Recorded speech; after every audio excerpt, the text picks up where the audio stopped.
Good morning to all of you. Today we are going to continue our chapter number 7, that is conservation of plants and animals.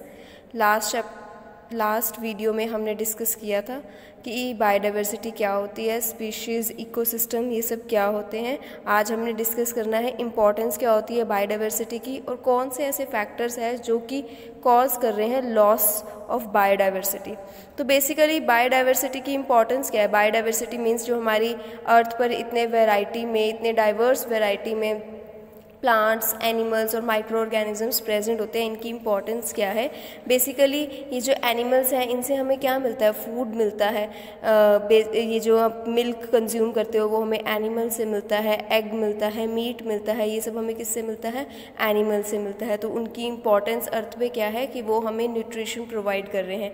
ऐसे ही plants हैं, plant से भी हमें क्या मिलता है, फूड मिलता है. प्लांट में फोटोसिंथेसिस का प्रोसेस होगा तो उनकी लाइफ भी स्टेबल रहेगी और प्लांट्स जब हम कंज्यूम करेंगे तो हमारी बॉडी का जितना भी न्यूट्रिशन की रिक्वायरमेंट है वो क्या है, फुलफिल हो जाती है. ऐसे ही हमें क्या मिलता है, फॉरेस्ट से क्या मिलता है, मेडिसिन्स मिलती हैं, ऑयल्स मिलते हैं. वहाँ पे जो बेसिकली आयुर्वेदिक दवाइयाँ वहाँ से हमें ऑब्टेन कर सकते हैं हम वहाँ पर. तो बेसिकली ये सारी चीज़ें क्या है हमारी अर्थ पे होना ज़रूरी है ताकि हमारे अर्थ की स्टेबिलिटी मेंटेन रहे. Next topic is causes of loss of biodiversity. मतलब ऐसे कौन से फैक्टर्स हैं जिसकी वजह से बायोडाइवर्सिटी का लॉस होता जा रहा है. तो बायोडाइवर्सिटी का लॉस एक किस वजह से हो रहा है, डिफॉरेस्टेशन की वजह से. Deforestation means cutting of trees on large scale is known as deforestation. जैसे पेड़ों का कटाव बढ़ता जा रहा है तो उसकी वजह से होगा क्या कि हमारी जो सॉयल की बाइंडिंग कैपेसिटी होती है वो कम हो जाती है. तो अगर वो कम हो जाएगी तो फ्लड्स आना भी स्टार्ट हो जाएंगे. फ्लड्स बहुत ज़्यादा अमाउंट में आएंगे तो हमारी जितनी भी फर्टाइल सॉयल है वो क्या है, उसके साथ बह जाएगी. एज अ रिज़ल्ट जो एग्रीकल्चर सेक्टर है उसको बहुत ज़्यादा लॉस होगा.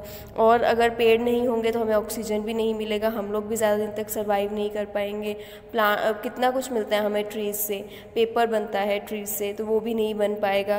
तो अगर हम ऐसे ही लार्ज स्केल पे डिफॉरेस्टेशन करते रहे हमारी स्टूपिड नीड्स को पूरा करने के लिए, तो क्या होगा कि हमारी डाइवर्सिटी का लॉस हो जाएगा और धीरे धीरे हमारी अर्थ भी क्या है वो स्टेबल नहीं रह पाएगी.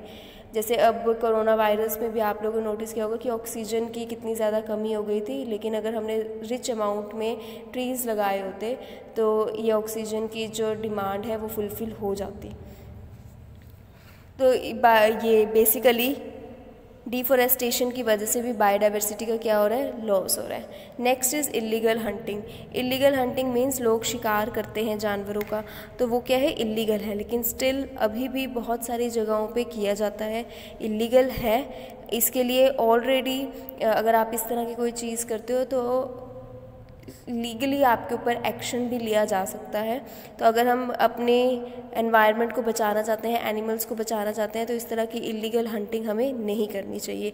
लोग क्या करते हैं, इनकी हंटिंग करके इनके जो फर होती है या फिर इनकी जो बेसिकली स्किन होती है उसको काफ़ी ज़्यादा मतलब मार्केटिंग में उसको बेच देते हैं जस्ट कुछ पैसे कमाने के लिए. लेकिन अल्टीमेटली लॉस जो है उनका ही होगा, क्योंकि जब ये सारी चीज़ें नहीं रहेगी, बायोडाइवर्सिटी नहीं रहेगी, तो अर्थ भी स्टेबल नहीं रहेगी और जल्दी अर्थ भी क्या है, ख़त्म हो जाएगी.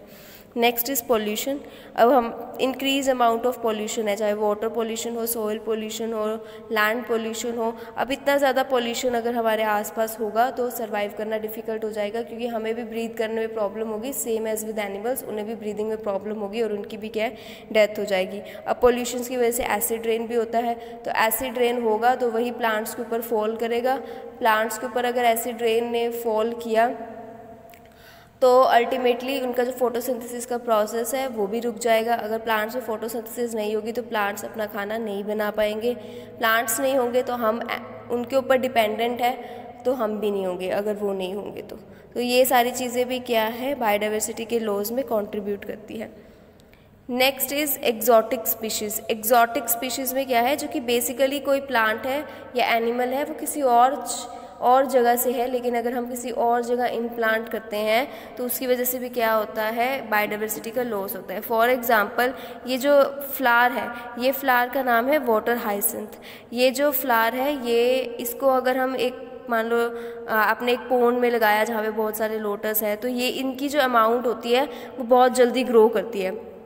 तो पूरे के पूरे पॉन्ड में ये वाटर हाइसिंथ ही हो जाएगा और लोटस को ग्रो करने के लिए जगह ही नहीं मिलेगी। तो ये बेसिकली ओरिजिनली किसी और अगर हम जगह पे लगाएं, किसी और पॉट में लगाएं अलग से सेपरेटली, तो फिर तो ठीक है, लेकिन इनकी बहुत ज़्यादा अमाउंट में ग्रोथ हो जाती है, तो उसका भी हमें ध्यान रखना पड़ता है।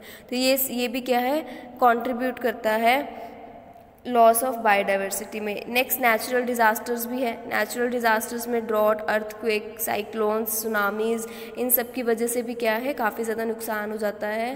ट्रीज़ अगर नहीं होंगे फॉरेस्ट में तो बाइंडिंग कैपेसिटी भी नहीं होगी सॉइल की, और फ्लड बहुत ज़्यादा अमाउंट में आएगा। तो फ्लड आने की वजह से जो एनिमल्स हैं ये भी क्या है, पानी में बह जाएंगे, इनकी भी डेथ हो सकती है। अर्थक्वेक आते हैं तो उसमें भी इनकी लॉस हो सकता है। तो ये बायोडाइवर्सिटी बेसिकली हमारे ही वजह से, हमारे स्टूपिड कह लो कि रीजंस की वजह से, कि हमें हमारी डेली नीड्स को फुलफ़िल करना है, फर्नीचर बनाना है अपने घर में, तो हम बहुत मैसिव स्केल में डिफॉरेस्टेशन कर देते हैं। हमें हमारी नीड्स को फुलफ़िल भी करना है, लेकिन अगर हम एक पेड़ काट रहे हैं तो उसकी जगह हमें 2 पेड़ लगा लेने चाहिए, ताकि हमारी एटलीस्ट फ्यूचर में हमारे पास एक की कंपनसेट करने के लिए एक ट्री को हमारे पास 2 ट्री है। तो इन सब चीज़ों को अवॉइड करना चाहिए, और जो चीज़ें कंट्रीब्यूट कर सकती है बेटर हेल्थ की तरफ, उस तरफ हमें मूव करना चाहिए। This is the end of our video. I hope you all are clear with it.